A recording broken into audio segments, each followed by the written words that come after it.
Good morning everyone. So last time, gumawa tayo ng trellis o yung gapangan nitong mga lofa plant natin or patola in Tagalog.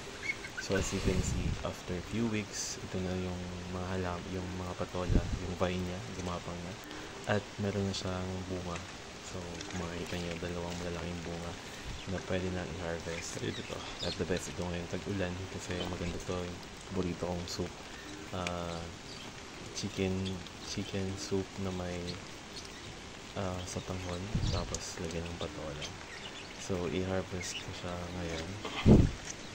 Kumuha lang ako dyan ng good grain kasi ang hirap magpitas na yung isang kamay ay nag-video. So ginupit ko na lang tapos sinayang malaglag, and then pupulutin ko na lang after ma-harvest yung pangalawang bunga ng patola. So maulan ngayon. I think maulan din sa buong part ng Palawan.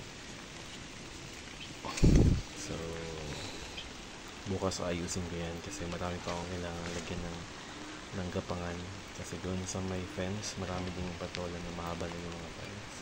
So dadagdagan ko ng gapangan yung mga patola natin. Yun lang. Thank you.